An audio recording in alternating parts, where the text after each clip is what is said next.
आपका हमारे channel Khandwal classes में। तो बच्चों आज हम पढ़ने जा रहे हैं न्यू लर्नवेल साइंस क्लास 8 का चैप्टर नंबर 1। और आज इस वीडियो में हम इसके सभी क्वेश्चन आंसर कवर करने वाले हैं। सो बने रहिए हमारे साथ इस वीडियो में अंत तक। और अगर आप हमारे चैनल पर नए हों या फिर अभी तक आपने हमारे चैनल को सब्सक्राइब नहीं किया है तो प्लीज़ सब्सक्राइब बटन दबा के चैनल को सब्सक्राइब कर लें। ठीक है, इस चैनल के माध्यम से न्यू लर्नवेल बुक की जो सीरीज़ है क्लास 6, 7 इन दोनों को तो हमने कंप्लीट करा दिया है। इनके सारे चैप्टर्स हमने कंप्लीट कराए हैं और आज से हम क्लास 8 की सीरीज़ को स्टार्ट कर रहे हैं। तो आपको सारे चैप्टर्स इसी चैनल के माध्यम से पढ़ने को मिल जाएंगे। तो चलो हम इसके क्वेश्चन आंसर पर डिस्कस करते हैं आज। सबसे पहले हम देखते हैं लेटेस्ट प्रैक्टिस के एमसीक्यूज क्वेश्चंस हैं, जिनमें पहला क्वेश्चन है tuber crops are a source of. ठीक है, तो ट्यूबर क्रॉप जो होती है वो स्टार्च का सोर्स होती है। जैसे इसमें होती है आपके पोटैटो। ठीक है, पोटैटो जो होती है ट्यूबर वाली सोर्स क्रॉप्स होती है, तो उसमें स्टार्च होता है। नेक्स्ट है the advantage of plugging is. ठीक है, प्लगिंग करने का एडवांटेज क्या होता है? तो देखो यहाँ पर प्लगिंग करने का एडवांटेज में सभी हैं। एक तो पहला है it allows the penetration of roots, second it help in proper aeration और एरिडिक्ट बीड्स, यानी कि यहाँ पर ऑल ऑफ दीज आएगा। सी में हम देखते हैं crop which is transplanted is. ठीक है, इनमें से ऐसी कौन सी क्रॉप है जो कि ट्रांसप्लांटेड की जाती है, यानी कि जिसका ट्रांसप्लांटेड किया जाता है, वो है राइस। ठीक है, ट्रांसप्लांटेड जो क्रॉप्स होती है उनमें ऐसी क्रॉप्स आती है जिनको पहले एक बार, ठीक है, मतलब नर्सरी में उनकी पौध तैयार की जाती है, यानी कि उनके प्लांट तैयार किए जाते हैं, फिर उनको अपनी जगह से हटा के और फिर हम उनको फील्ड में दूसरी जगह लगाते हैं। डी वाला क्वेश्चन है an example of Beed is. इनमें से बीड का एग्जाम्पल क्या है? ठीक है, तो आपका ऑप्शन नंबर 3 एमरेंथस जो है आपका एक बीड्स का एग्जाम्पल है।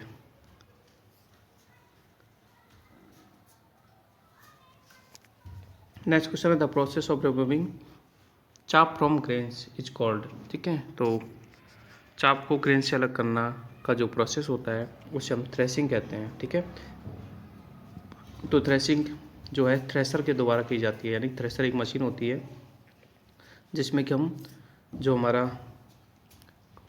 फसल होता है, क्रॉप होता है, उससे कैन को सेपरेट कराते हैं। एफ वाला क्वेश्चन है an example of traditional method of irrigation. इनमें से ट्रेडिशनल मेथड कौन है? कौन सा मेथड ट्रेडिशन है? तो ट्रेडिशन में पुराने मेथड आते हैं जो कि ऑल टाइम, जिनको हम एंशिएंट टाइम में यूज करते थे। ठीक है, तो ऑप्शन नंबर ए डेकली।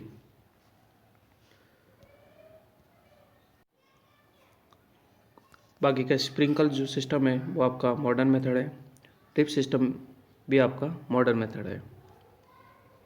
आगे हम देख रहे हैं क्वेश्चन नंबर 2, जिसमें हमें फिल इन द ब्लैंक्स को कंप्लीट करना है। तो देखो पहले हम इधर वाला रिलेशन देख लेते हैं। जैसे मॉडर्न मेथड ऑफ इरिगेशन, यानी कि फरो जो इरिगेशन है वो मॉडर्न मेथड है।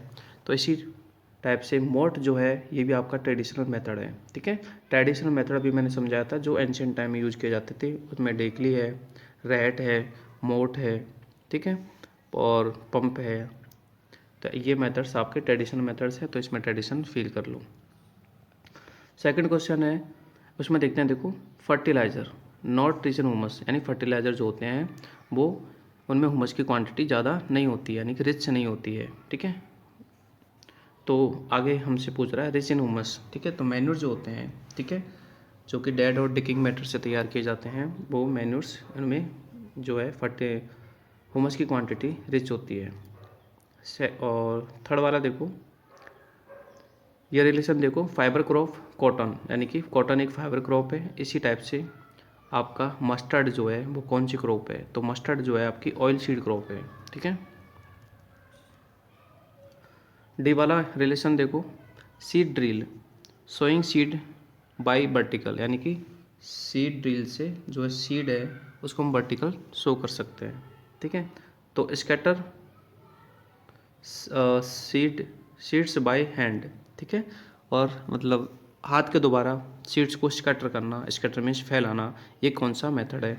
तो ये आपका है manual method of sowing seed, यानी कि बीज उगाने का मैनुअल मेथड है ये, ठीक है। आगे देखो रिलेशन ई में बीडिंग और खुरपी, यानी कि बीडिंग को हम खुरपी से करते हैं, ठीक है। बीडिंग को रिमूव करने का जो इम्प्लीमेंट यूज करते हैं वो खुरपी है, ठीक है। इसी टाइप से हार्वेस्टर जो है वो किस वर्क का इम्प्लीमेंट है? तो हार्वेस्टिंग का, ठीक है। इसका राइट आंसर हार्वेस्टिंग का। नेक्स्ट आपके मैच द फ्लोइंग है, तो उसको देख लेते हैं हम एक बार। देखो ड्रिप सिस्टम, ठीक है, यानी कि ड्रिप इरिगेशन किससे मैच होगा? तो ड्रिप जो इरिगेशन है आपका वो है आपका मॉडर्न मेथड ऑफ इरिगेशन, यानी कि फोर्थ से ये मैच हो जाएगा, ठीक है। आगे हम देख रहे हैं फर्टिलाइजर्स, ठीक है। फर्टिलाइजर्स इनमें से कौन है? तो ये आपका 5 से मैच हो जाएगा, यानी कि यूरिया। यूरिया एक फर्टिलाइजर है, ठीक है। फर्टिलाइजर में केमिकल होते हैं, तो यूरिया केमिकल है। अगला है सोइंग सीड बाय हैंड, ठीक है। अभी मैंने बताया था हाथ से जो सीड उगाए जाते हैं उसको हम मैनुअल मेथड कहते हैं, यानी कि ब्रॉडकास्टिंग कहते हैं, ठीक है। ब्रॉडकास्टिंग भी कहते हैं मैनुअल मेथड को, तो ये आपका इससे मैच हो जाएगा, ठीक है। अगला है ग्राउंड नट, ठीक है। तो ग्राउंड नट क्या है? एक मिनट, ग्राउंड नट, एक मिनट रुको। ग्राउंड नट है आपका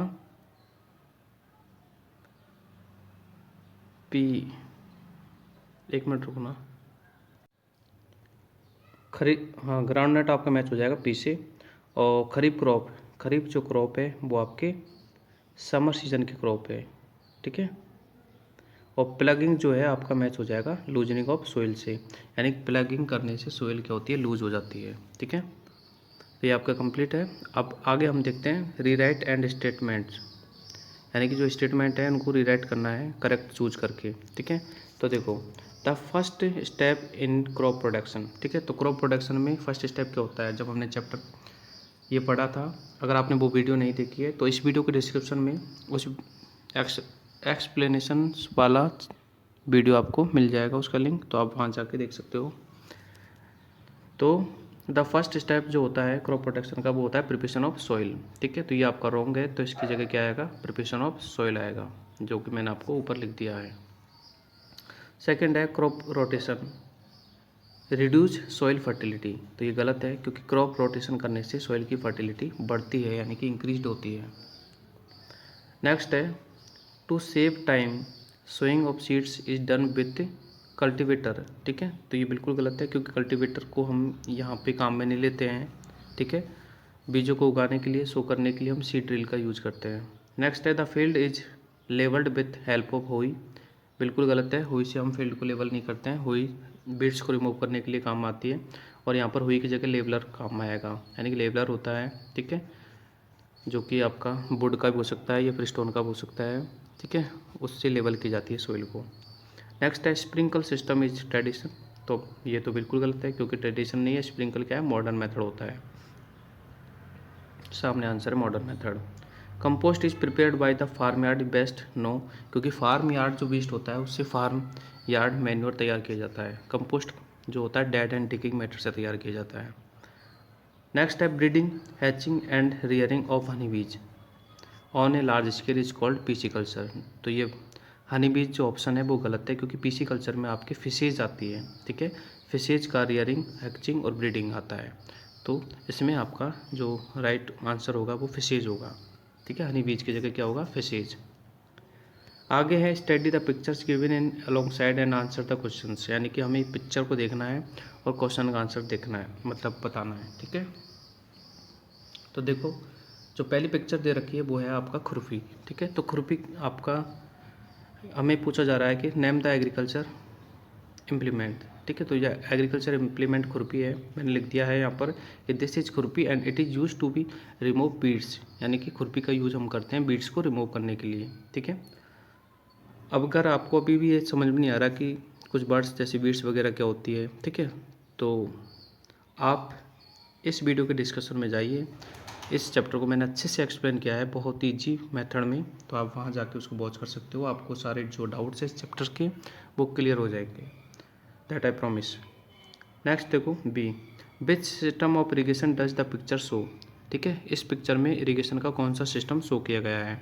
तो आप देख सकते हो यहाँ पर स्प्रिंकल सिस्टम है। कौन सा स्प्रिंकल, तो मैंने इसमें लिख दिया है कि it is sprinkle system of irrigation, this method is recommended for Sandy soil. ठीक है, इसमें पूछा गया है कि ये जो मेथड है कौन सी सॉइल के लिए बेस्ट होता है। ठीक है, तो स्प्रिंकल सिस्टम सैंडी सॉइल के लिए बेस्ट होता है। नेक्स्ट जो थर्ड वाली इमेज है इसमें भी हमसे पूछा जा रहा है कि which method of sowing seed is sown here, मतलब इसमें कौन सा मेथड दिखाया गया है। तो ये आपका फर्स्ट वाला मेथड है। ठीक है, मैनुअल मेथड, जिसमें मतलब बाय हैंड, ठीक है, सीड्स का स्कैटरिंग हो रहा है। तो मैंने इसमें लिख दिया है this is the manual method of the broadcasting.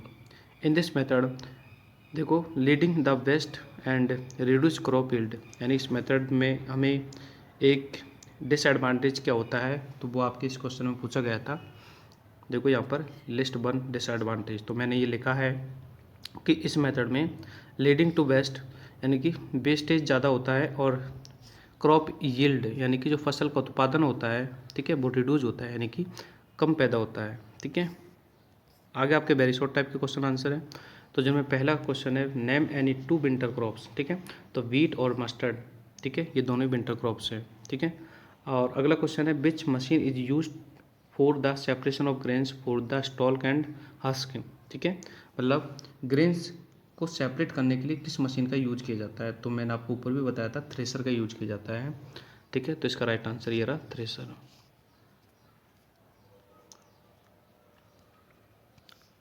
ये अगला सी वाला क्वेश्चन है name the organic substance obtained from the decomposition of plant and animals. ठीक है, तो प्लांट और एनिमल्स के डिकम्पोजिशन से जो ऑर्गेनिक सब्सटेंस बनता है वो आपका देसी खाद होता है यानी कि मैन्योर होता है। ठीक है, नेक्स्ट है डी वाला question what is the process of putting seed in the soil. ठीक है, सॉइल में सीड को पुट करने का प्रोसेस सोइंग होता है। ठीक है, जो कि आपका सेकंड स्टेप होता है। ठीक है, फर्स्ट स्टेप आपका प्रिपरेशन ऑफ सॉइल होता है, सेकंड आपका सोइंग होता है। ठीक है, सोइंग ऑफ सीड।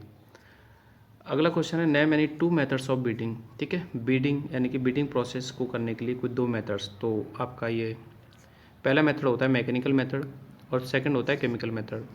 ठीक है, मैकेनिकल मेथड में हम जो है बाय हैंड, ठीक है, जो बीड्स हैं उनको रिमूव करते हैं खुरपी का यूज करके। और केमिकल मेथड में हम बीडिकाइट्स का यूज करते हैं। कुछ केमिकल सब्सटेंस होते हैं जिनको हम कीटनाशक होते हैं जिनको हम छिड़कते हैं, तो वो आपका केमिकल मेथड में आएगा।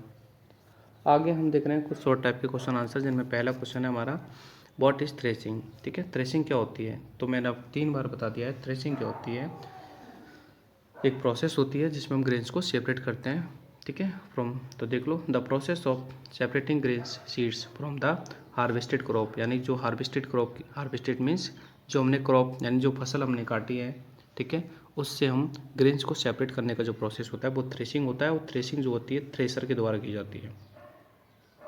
आगे है डिफाइन हार्वेस्टिंग। हार्वेस्टिंग को डिफाइन करो। हार्वेस्टिंग का मीन्स होता है कट, ठीक है, cutting and gathering of the crops, यानी कि फसलों को काटना और इकट्ठा करना। ठीक है, तो the process of cutting and gathering of the crops is called harvesting. Simple सा इसका आंसर है, काटना और इकट्ठा करना। आगे है व्हाट इज लाइव स्टॉक। ठीक है, तो और जितने भी डोमेस्टिक एनिमल होते हैं जो कि हमारे लिए यूजफुल होते हैं वो सब आपके लाइव स्टॉक के, ठीक है, लाइव स्टॉक में ही आते हैं। ठीक है, जिनसे हमें कुछ खाने को मिलता है या फिर जो भी हमारे यूज़फुल होते हैं वो सब आपके लाइव स्टॉक है। जैसे हॉर्स है, ये भी लाइव स्टॉक है, बफेलो है, काऊ है, ठीक है, डॉग है, जो भी पालतू पशु हैं वो सब लाइव स्टॉक है। अगला क्वेश्चन है डिफाइन क्रॉप ट्रांसप्लांटेशन। तो मैंने ऊपर भी समझाया था आपको क्रॉप ट्रांसप्लांटेशन क्या होता है। तो देखो the process of removing a plant, यानी कि एक प्लांट को रिमूव करना from the place where it is been growing, यानी कि कोई पौधा जहाँ पर ग्रो होता है उसको उस जगह से रिमूव किया जाता है और एक नई जगह पर उसको रिप्लांट किया जाता है। That process is called transplantation. ठीक है, एग्जाम्पल भी मैंने यहाँ पर लिखा है क्योंकि टमाटो जो होता है, टमाटो और पैडी, ठीक है, ये दोनों हैं रीप्लांटेशन क्रॉप्स हैं। ठीक है, नेक्स्ट ई वाला क्वेश्चन है, why should beads be removed from a field, यानी कि एक फील्ड से बीड्स को क्यों रिमूव किया जाता है? क्योंकि बीड्स जो होती है वो हमारे क्रॉप्स के साथ में compete करती है, फूड वाटर न्यूट्रिशन सो। तो देखो इसका आंसर देख लो, weeds compete with the crops plants, यानी जो भी हमने फसल उगाई, जैसे मान लिया हमने गेहूँ उगाया है, वीट उगाया है, तो वो वीट क्रॉप्स के साथ में compete करेगी। और किस चीज़ के लिए compete करेगी? For water nutrition space light, ठीक है, इन चीज़ के लिए compete करेगी, यानी कि इनको वो यूज करेगी, ठीक है। एंड दस affect the growth of crops, और यानी हमारी जो फसल है उसकी मतलब ग्रोथ को अफेक्ट करेगी। सो दे शुड बी रिमूव्ड, इसलिए हम इनको क्या करते हैं? रिमूव करते हैं। और रिमूव करने के लिए हम काफ़ी सारे मेथड्स भी यूज करते हैं, ठीक है, जैसे मैंने ऊपर बताया था आपको, ठीक है। बीड्स को रिमूव करने के दो टाइप के मेथड्स होते हैं, एक तो आपका मैकेनिकल मेथड्स होता है और एक आपका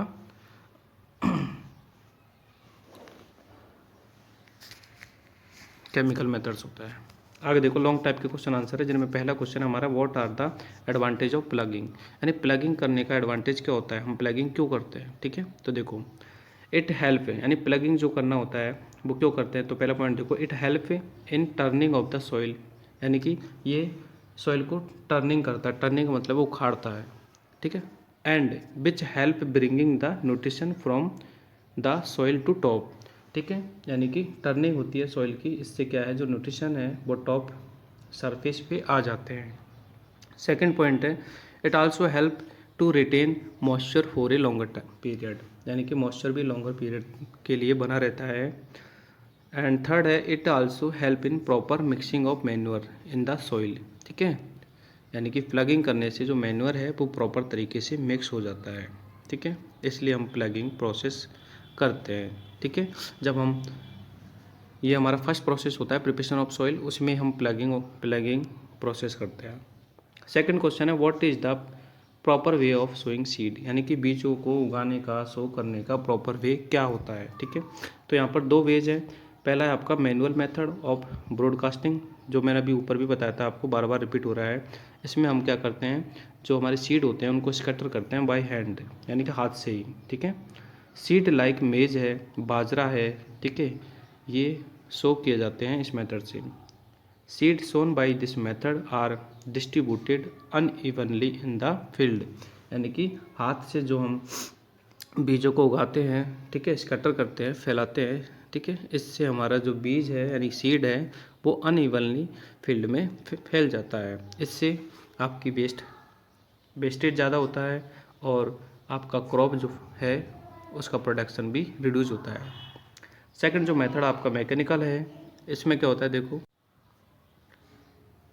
मैकेनिकल मेथड में हम क्या करते हैं, जो मशीन के द्वारा हम बीजों को उगाते हैं, यानी कि एक सीड ड्रिल होती है, ठीक है, उसके द्वारा हम बीजों को उगाते हैं। इससे हमें ये फ़ायदा होता है कि ड्रिल जो होती है वो प्रॉपर पैलेस पर सीड को क्या करती है, प्रॉपर डेप्थ पर सीड को रखती है और प्रॉपर डिस्टेंस पर रखती है, जिससे आपका जो बीज है वो प्रॉपर तरीके से ग्रो होता है, ठीक है।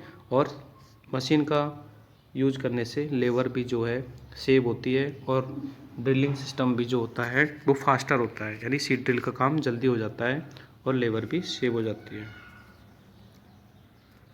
नेक्स्ट जो आपका सी वाला क्वेश्चन है लॉन्ग का, ठीक है, वो है why it is important to irrigate crops, यानी कि क्रॉप्स को इरीगेट करना इतना ज़रूरी क्यों होता है। इरीगेट का मतलब है क्रॉप्स को पानी देना क्यों ज़रूरी होता है। तो सिंपल सी बात है, क्रॉप्स को पानी क्यों देते हैं, ठीक है। तो देखो इसमें पहला पॉइंट है, irrigation help seed to germinate, यानी कि इरीगेशन से सीड को जर्मिनेशन होने में मदद मिलती है। सेकंड पॉइंट है, it is also essential for absorption of nutrition, यानी कि ठीक है, पानी होगा तो न्यूट्रिशन का एब्जॉर्बेशन होगा, क्योंकि प्लांट जो होता है नीचे से रूट्स के द्वारा वाटर के साथ में ही न्यूट्रिशन को एब्जॉर्ब करता है, ठीक है।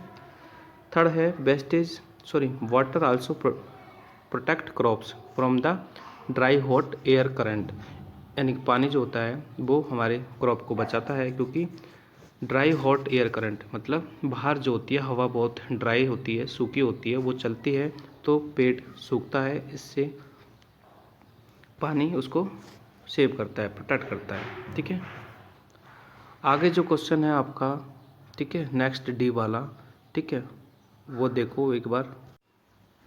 नेक्स्ट जो डी वाला क्वेश्चन है वो यहाँ पे लिख नहीं रहा, बट वो क्वेश्चन ये है कि right the disadvantage of excessive irrigation, यानी कि अगर हम ज़्यादा इरिगेशन कर देते हैं तो उससे हमें क्या क्या डिसएडवांटेज होते हैं, ठीक है, हमारी फसल को क्या क्या नुकसान होता है। तो उसका आंसर यहाँ से है, आपको यहाँ से स्टार्ट करना है। डिसएडवांटेज ऑफ एक्सेसिव इरिगेशन, यानी कि ज़्यादा इरिगेशन करने के क्या क्या डिसएडवांटेज होते हैं। तो देखो, it is important to provide plants with a right amount of water, यानी कि प्लांट्स को राइट अमाउंट में वाटर देना ज़रूरी होता है। अगर हम उसे कम वाटर प्रोवाइड करेंगे या फिर ज़्यादा वाटर दे देंगे तो दोनों ही प्रॉब्लम्स होती है। क्या क्या प्रॉब्लम्स होती है, देखो, if water logging occurs in the soil, it inhibits germinations of seeds. ये कह रहा है कि अगर ज़्यादा पानी दे देंगे तो उससे वाटर लॉगिंग हो जाएगा। वाटर लॉगिंग का मतलब है पूरे खेत में पानी भर जाएगा, और पानी भर जाने से जो जर्मिनेशन है उसमें दिक्कत होगी। सेकंड पॉइंट है, roots do not hold the crops upright, और जो रूट्स हैं वो उस प्लांट को, उस क्रॉप्स को अपराइट मतलब सीधा होल्ड नहीं कर सकेगी, क्योंकि रूट्स भी एक तरह से मिट्टी के साथ में, मिट्टी सॉफ्ट हो जाएगी पानी से तो रूट्स भी गिर जाएगी, यानी कि प्लांट भी गिर जाएगा आपका। सेकंड है, plant which can not resist strong winds fall down, और प्लांट जो होता है वो, प्लांट जो होगा वो स्ट्रॉन्ग विंड्स को रेसिस्ट नहीं कर सकता। रेसिस्ट का मतलब है स्ट्रॉन्ग विंड्स को वो झेल नहीं सकता, इसलिए वो खुद ही गिर जाएगा। तो कहने का मतलब खेत में या फील्ड में ज़्यादा पानी नहीं देना चाहिए, ठीक है, इससे हमारे प्लांट्स को ही नुकसान होता है। ठीक है, नेक्स्ट जो आपका क्वेश्चन है लॉन्ग का ई वाला, ठीक है, वो भी मैंने यहाँ पे लिखा नहीं है, बट वो क्वेश्चन क्या है मैं बता देता हूँ। ठीक है, आप अपने बुक में भी देख सकते हो। वो क्वेश्चन ये है कि व्हाट इज़ द डोमेस्टिकेशन, ठीक है, व्हाट इज़ द डोमेस्टिकेशन। तो डोमेस्टिकेशन क्या होता है? डोमेस्टिकेशन का मतलब होता है पशुओं को पालना, यानी कि हम पशु पालते हैं ना घरों में, वो डोमेस्टिकेशन होता है। तो देखो, द डोमेस्टिकेशन, यहाँ से आपका वो आंसर स्टार्ट होता है। ठीक है, द डोमेस्टिकेशन, एक minute, the domestication of the animals on large scale, यानी कि लार्ज स्केल पर, ठीक है, लार्ज स्केल पर, अच्छा, लार्ज स्केल पर डोमेस्टिकेशन करना आपका एनिमल हस्बेंड्री होता है। ठीक है, तो आपका क्वेश्चन ये था, what is the animal husbandry. ठीक है, तो इसका आंसर ये हो गया, लार्ज स्केल पर डोमेस्टिकेशन करना, यानी कि जानवरों को पालना, आपका एनिमल हस्बेंड्री हो गया। ठीक है, animal husbandry help in the proper management of animals. ठीक है, एनिमल हस्बेंड्री करने से, यानी एनिमल्स को पालने से उनका प्रॉपर मैनेजमेंट हो जाता है, and by providing proper food, और उनको फूड भी प्रॉपर तरीके से मिल जाता है।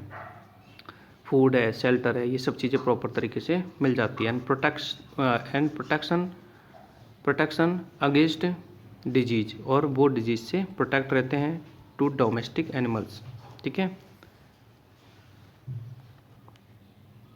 It provide employment to the large number of the farmers, यानी कि फार्मर्स को एक तरह से ये रोजगार देता है। ठीक है, and increase their living standards, और इन जानवरों का लिविंग स्टैंडर्ड भी इंक्रीज हो जाता है। It help in developing high yielding, और इससे हाई मतलब यील्डिंग भी हाई डेवलप हो जाती है, मतलब ज़्यादा एक तरह से पैदा हो जाती है। ठीक है, breed of animals by cross breeding, यानी कि एनिमल हस्बेंड्री में हम क्रॉस ब्रीडिंग भी करा सकते हैं। ठीक है, बाकी का जो प्रोडक्ट है, जैसे मान लीजिए अगर हम गायों को पालते हैं, ठीक है, तो उनसे हमें दूध, घी, मक्खन वगैरह जो भी है वो सारी चीज़ें तो मिलती है, साथ में हम ब्रीडिंग प्रोसेस करा के और नई अच्छी वैरायटी की अच्छी ब्रीड वाली गाय भी बना सकते हैं। ठीक है, एनिमल हस्बेंड्री में सिर्फ गाय नहीं आती, बफेलो भी आ सकती है। ठीक है, कोई भी एनिमल्स आ सकता है, जैसे आपके हैन, ठीक है, हैन और डक्स, ये भी आपके एनिमल हस्बेंड्री में आती है, बट इनको हम पोल्ट्री कहते हैं क्योंकि ये एग्स देती है। ठीक है, तो इनको भी पाला जाता है। ठीक है, तो एनिमल हस्बेंड्री क्या होता है? लार्ज स्केल पर। लार्ज स्केल का मीन्स होता है एक बड़े पैमाने पर। ठीक है, ये नहीं कि भाई एक गाय पाल ली तो एनिमल हस्बेंड्री हो गई, नो। ठीक है, अगर 10, 20, 50, 100 ऐसे हम मतलब एनिमल्स को एक तरह पालते हैं, रखते हैं, तो वो आपके एनिमल हस्बेंड्री हो जाती है।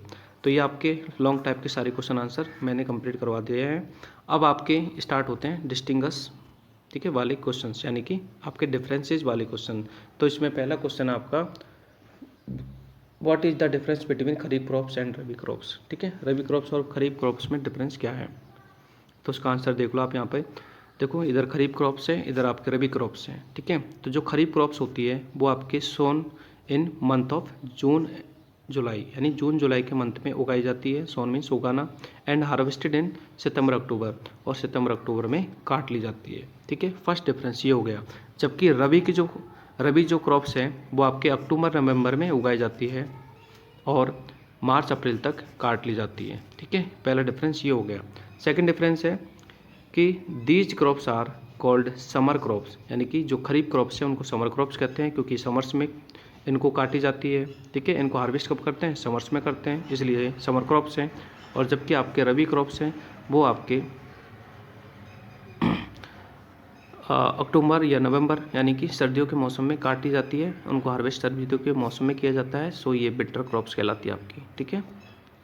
थर्ड वाला है these crops are depend on monsoon, यानी कि आपकी जो खरीफ की क्रॉप्स है वो मानसून पर डिपेंड होती है, यानी कि बारिश पर डिपेंड होती है। जबकि आपकी जो रबी क्रॉप्स है वो आपके मानसून पर डिपेंड नहीं होती है, यानी कि बारिश पर डिपेंड नहीं होती है, ठीक है। अब एग्जांपल्स भी मैंने दिए हैं, जैसे रबी क्रॉप्स में मेज है, पल्सेज है, राइस है, ठीक है, और आपके रबी में आपके वीट है, मस्टर्ड है, ठीक है, और ये आपके खरीफ में मेज और पल्सेज और राइस है, ठीक है। वैसे और भी एग्जांपल्स होते हैं, बट मैंने यहाँ पर आपको दो एग्जांपल्स दिए हैं, ठीक है। नेक्स्ट आपका जो क्वेश्चन है वो है आपका distinguish between the manures and fertilisers, ठीक है। मैन्योर्स और फर्टिलाइजर्स में आपको डिफरेंस बताना है, ठीक है। तो देखो फर्टिलाइज़र और मैन्योर्स में बहुत डिफरेंस है, क्योंकि फर्टिलाइज़र तो केमिकल सब्सटेंस होते हैं और मैन्योर्स आपका नेचुरली, ठीक है, कंपोस्ट होता है। देखो पढ़ लेते हैं हम। Manure is a natural substance, manure जो होता है वो आपका देसी खाद होता है, जो कि गाय के गोबर वगैरह से कंपोस्टिंग से बनता है, वर्मी कंपोस्टिंग से भी बनता है, ठीक है। और जबकि आपका फर्टिलाइज़र आपका केमिकल सब्सटेंस होता है, ठीक है। और मैन्योर जो होता है, ठीक है, देखो it is not nutrition specific, मतलब मैन्योर्स में किसी भी न्यूट्रिशन की स्पेसिफिक क्वांटिटी नहीं होती है, ठीक है। जबकि आपका फर्टिलाइज़र है वो न्यूट्रिशन स्पेसिफिक होता है, required in very small quantity, यानी कि इसकी बहुत कम क्वांटिटी की रिक्वायरमेंट होती है, जबकि इसमें ज़्यादा क्वांटिटी की रिक्वायरमेंट होती है। थर्ड वाला जो इनमें डिफरेंस है वो जो हमने पढ़ चुके हैं कि जो मैन्योर होते हैं वो रिच होते हैं ह्यूमस में, ठीक है, फिल इन द ब्लैंक्स में हमने ये पढ़ा था। और फर्टिलाइजर्स जो होते हैं, ठीक है, does not provide any humus to soil, यानी कि ये सॉइल को ह्यूमस प्रोवाइड नहीं करते।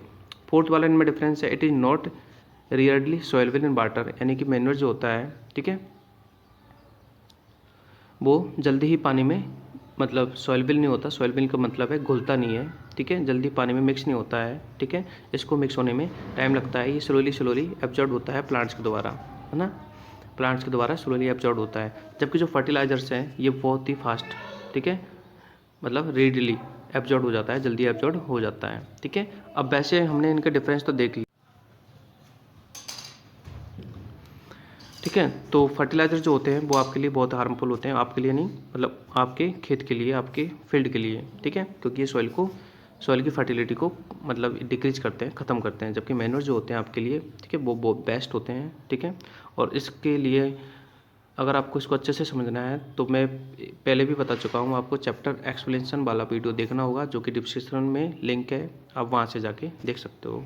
वहाँ पे मैंने बहुत ही अच्छे से चैप्टर कवर किया है। नेक्स्ट है आपका क्वेश्चन, ये भी डिफरेंस वाला है, मैंने यहाँ पर क्वेश्चन आपके लिखे नहीं है, बट मैंने आंसर सबके आपके कलेक्ट किए हैं कहीं ना कहीं से। देखो ये जो आपका है वो है ड्राई स्टोरेज और कोल्ड स्टोरेज में डिफरेंस, ठीक है। तीसरा जो डिफरेंस है आपका वो है ड्राई स्टोरेज और कोल्ड स्टोरेज में डिफरेंस, ठीक है। तो देखो ड्राई स्टोरेज क्या होता है, जहाँ पर हम अपनी मतलब सूखी चीज़ों को रखते हैं, जैसे गेहूँ है, ठीक है, गेहूँ और बाजरा है, मतलब जो हमारे ग्रेन्स है, ठीक है, सीरियल्स है, वो ड्राई स्टोरेज में रखे जाते हैं, ठीक है। और कोल्ड स्टोरेज में जैसे वेजिटेबल्स है, फ्रूट हैं, वो कोल्ड स्टोरेज में रखे जाते हैं, ठीक है। तो एक बार समझ लो, such kind of storage where the food is stored for protection is in cold rooms like refrigerator, modular, ठीक है, यानी कि अगर कोल्ड रूम्स में रखे जाते हैं, ठीक है, तो वो आपके कोल्ड स्टोरेज होते हैं। और dry storage means storing food materials in dry palace, ठीक है, सिंपल सी बात है, ठीक है। ड्राई पैलेस पर अगर हम फूड को स्टोर करते हैं तो वो आपका कोल्ड मतलब ड्राई स्टोरेज हो गया। और अगर कोल्ड जगह पे हम रेफ्रिजरेटर में अगर हम अपनी चीज़ों को रखते हैं तो वो आपका कोल्ड स्टोरेज हो गया। और सिंपल सी बात बताया मैंने आपको, कोल्ड स्टोरेज में हम सब्जियों को, फ्रूट्स को रखते हैं, जबकि आपका जो ड्राई स्टोरेज होता है उसमें हम ग्रेन्स को रखते हैं, ठीक है। अगला जो आपका डिफरेंस है वो है आपका difference distinguish between sprinkle system और ड्रिप सिस्टम, ठीक है, इन दोनों में डिफरेंस बताना है, ठीक है। तो स्प्रिंकल जो सिस्टम होता है और ड्रिप जो सिस्टम होता है, ये दोनों ही आपके मॉडर्न टाइप के सिस्टम होते हैं, बट इनमें कुछ डिफरेंस है। वो क्या डिफरेंस है वो देख लेते हैं हम। देखो, sprinkle system, this is one of the most commonly used method for irrigation, यानी कि इरीगेशन के लिए सबसे ज़्यादा यूज किया जाने वाला स्प्रिंकल सिस्टम होता है। It involve installing vertical pipes, यानी इसमें वर्टिकल पाइप्स इंस्टॉल होती है। और कैसे होती है, इक्वल डिस्टेंस पे होती है वो, ठीक है। और विथ रोटेटिंग नोजल, उनके ऊपर एक नोजल होता है on the top. The pipes are connected to the main pipeline, और जो आपके जो वर्टिकल पाइप्स हैं उनको एक मेन पाइपलाइन से कनेक्ट कर दिया जाता है, उस जिसमें कि वाटर की सप्लाई होती है, जिसमें जो पानी है वाटर वो अंडर हाई प्रेशर यानी हाई प्रेशर से आता है, ठीक है। And spread on the crops, और जो कि क्रॉप्स पे स्प्रेड होता है किसके द्वारा, नोजल के द्वारा, ठीक है। इसको हम स्प्रिंकल सिस्टम कहते हैं। पार्क वगैरह में आपने देखा होगा, ठीक है, आपका ऐसे एक नोजल होता है यहाँ पर, इससे फव्वारा मतलब फव्वारा देखोगा ना, फव्वारा वाला सिस्टम, तो वो आपका स्प्रिंकल होता है। और ड्रिप सिस्टम में क्या होता है, तो देखो ड्रिप में नाम से पता चल रहा है, यानी कि ड्रॉप बाय ड्रॉप हम बूंद बूंद करके पानी देते हैं रूट्स में, ठीक है। ये जो ड्रिप सिस्टम है इसमें जो वाटर सप्लाई किया जाता है वो डायरेक्टली रूट्स में किया जाता है, प्लांट्स के रूट्स में, ठीक है। तो ये वाला जो मेथड होता है ना, ठीक है, पढ़ लो एक बार। This involves providing water drop by drop near the root, यानी कि रूट के नियर हम इसमें पानी ड्रॉप बाय ड्रॉप देते हैं। This system help planting to get regular water supply, इसमें प्लांट को रेगुलर वाटर सप्लाई मिलती है। And involve no wastage of water, यानी कि इसमें पानी का बिल्कुल भी वेस्ट नहीं होता है, ठीक है, पानी का बिल्कुल वेस्ट नहीं होता है। और ये जो ड्रिप सिस्टम है, ठीक है, ये क्रॉप के लिए फिट नहीं होता है, क्रॉप के लिए सिर्फ स्प्रिंकल फिट होता है। क्योंकि ड्रिप सिस्टम में क्रॉप के लिए इसलिए फिट नहीं होता है क्योंकि इसमें हम पानी डायरेक्टली कहाँ देते हैं, रूट्स में देते हैं। और जबकि क्रॉप्स के लिए इतनी सारी रूट्स होती है, क्योंकि क्रॉप में प्लांट बहुत ज़्यादा होता है, तो उसमें हमें ड्रिप सिस्टम अलाउ नहीं कर सकते हैं। इसको हम ज़्यादातर यूज करते हैं फल सब्जी, ठीक है, उनमें यूज करते हैं, या फिर हम कुछ फ्रूट्स वगैरह उगाते हैं तो उनमें भी हम इसको यूज करते हैं। बाकी का आपका क्रॉप्स के लिए आपका sprinkle is the best method of. Next आपका क्वेश्चन है व्हाट इज क्रॉप रोटेशन, ठीक है। Difference between crop rotation and, एक और था वो क्या था, crop rotation and difference between crop rotation and multiple crops, ठीक है। तो देखो क्रॉप रोटेशन क्या होता है, क्रॉप रोटेशन मीन्स होता है कि सीजन बाय सीजन मतलब बदल बदल के मतलब क्रॉप्स को करना, यानी कि देखो ये आपका यहाँ से आंसर है। It is the practice of growing A series of type of crops in the same area, ठीक है, मतलब एक ही खेत में एक ही फील्ड में हर बार बदल बदल के नई नई फसल करना होता है क्रॉप रोटेशन, यानी क्रॉप को रोटेट करना, ठीक है। ये नहीं कि भाई हम एक खेत में बार बार मतलब वीट या फिर राइस उगा रहे हैं, नो, ठीक है। एक बार वीट, एक बार राइस, एक बार वीट, एक बार राइस, ऐसे कुछ मतलब बदल बदल के हमें ग्रो करनी चाहिए। This is called crop rotation, ठीक है, sequentially season. This is generally used for the replenishes of nitrogen by the leguminous crops, ठीक है, यानी कि इससे क्या होता है कि हमारी जो मिट्टी होती है उसमें, ठीक है, न्यूट्रिशन की फुलफिल हो जाती है, यानी कि नाइट्रोजन उनको मिल जाता है। अब नाइट्रोजन जो होता है वो लेगुमिनियस क्रॉप से मिलता है। लेगुमिनियस क्रॉप्स मीन्स क्या होता है?